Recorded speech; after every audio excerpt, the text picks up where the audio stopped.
Todos sabemos que el bullying es una situación altamente problemática. Ya siendo adultos, nos afecta que alguien sea cruel o injusto con nosotros, y más aún si nos excluyen o llegan a amenazarnos. No es difícil imaginar los efectos que pueden tener este tipo de situaciones para los niños. La infancia es una etapa clave en la evolución de la persona e influye también en nuestro bienestar psicológico posterior. El acoso escolar es una situación particular de acoso que se da alrededor de un contexto docente, que suele ir en escalada y que se extiende en el tiempo gracias a ciertos mecanismos que lo retroalimentan. Los motivos de este acoso pueden ser varios y sus consecuencias, si la intervención no es oportuna y a tiempo, pueden ser desastrosas para el menor que lo sufre. Las agresiones no tienen que ser solo físicas, también pueden tener carácter verbal o social. Está claro que este proceso va a suponer que se den un número considerable de efectos negativos para quien lo sufre. Estas consecuencias van desde el aislamiento y la soledad, pasando por una caída del rendimiento académico, hasta la aparición de síntomas físicos y psicológicos. Una consecuencia lógica del acoso es la ansiedad. Estos niños presentan preocupaciones relacionadas con el entorno escolar, pero no solo esto, también se encuentran en un estado continuo de vigilancia. Reaccionan de manera desproporcionada ante las amenazas y ceden ante el menos atisbo de enfrentamiento. Una de las formas en las que los niños responden a esta ansiedad para regularla es evitando las situaciones en las que estas cosas pueden pasar. Así van realizando cada vez menos actividades y se aíslan más. Por lo tanto, su ansiedad se retroalimenta por la propia evitación. El hecho de que se establezca el rol de víctima en los niños va a aumentar el riesgo de que aparezca depresión. Se ha encontrado que tanto los niños como las niñas víctimas de bullying presentan este tipo de síntomas. Eso sí, en el sexo femenino suelen ser más elevados que en el masculino. El principal problema es que los niños no suelen comunicarlo. Los niños se van aislando cada vez más, se sienten solos y desamparados. La tristeza aparece para tratar de ayudar al niño a que reflexione y comprenda por qué está en la situación en la que está. Pero al carecer de una respuesta racional al respecto, ese sentimiento se establece y cronifica, de forma que se instaura en el día a día de la víctima. Esto puede conllevar que en la vida adulta la víctima presente una autoestima más baja, así como síntomas depresivos con mayor frecuencia. A pesar de que las consecuencias en la vida adulta están claras, también conlleva un riesgo muy elevado en la infancia: la ideación suicida. Aunque el suicidio es una conducta humana y compleja e intervienen en ella muchas variables con distinto peso, hay algunos indicadores que nos pueden orientar hacia su detención y prevención. La OMS calcula que cada año se suicidan 1 millón de personas en el mundo.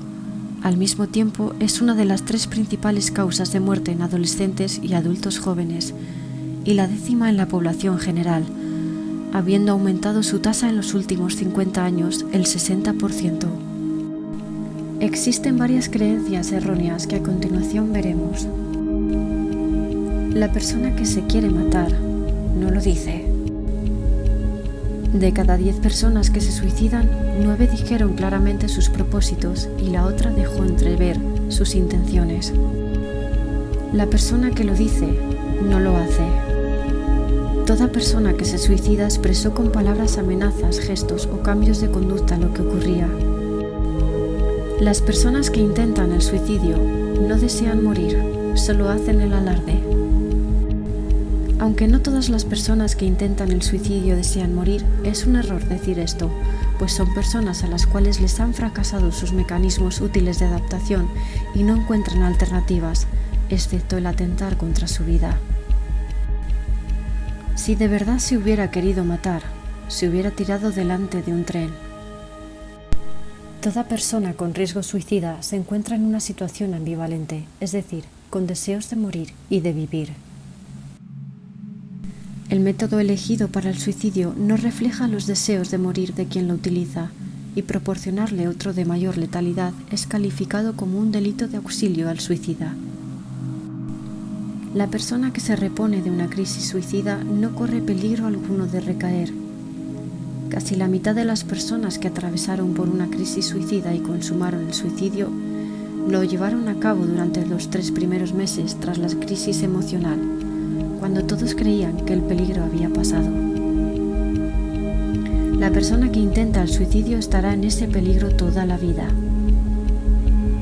Entre el 1% y el 2% de las personas que intentan el suicidio lo logran durante el primer año después del intento, y entre el 10% y el 20% lo consumarán en el resto de sus vidas. Una crisis suicida dura horas, días, raramente semanas, por lo que es importante reconocerla para su prevención. Toda persona que se suicida es un enfermo mental. Las personas con enfermedades mentales se suicidan con mayor frecuencia que la población en general, pero no necesariamente hay que padecer un trastorno mental para hacerlo. No caben dudas de que toda persona con riesgo es una persona que sufre. El suicidio no puede ser prevenido, pues ocurre por impulso. Toda persona antes de cometer un suicidio evidencia una serie de síntomas que han sido definidos como síndrome presuicidio. El hablar sobre el suicidio con una persona en este riesgo se le puede incitar a que lo realice. Está demostrado que hablar sobre el suicidio con una persona de tal riesgo, en vez de incitar, provocar o introducir en su cabeza esa idea, reduce el peligro de cometerlo y puede ser la única posibilidad que ofrezca el sujeto para el análisis de sus propósitos autodestructivos. Por tanto, tener una buena comunicación entre escuela y familia es muy importante para prevenir el bullying y sus posteriores consecuencias. Una buena campaña escolar sobre el bullying ayudará a prevenir este gran problema de la sociedad. No solo como padres, debemos estar alertas sobre si el bullying está entrando en nuestras casas. Debemos también estar alerta y tomar medidas si observamos si nuestros hijos son los que provocan o promueven el bullying.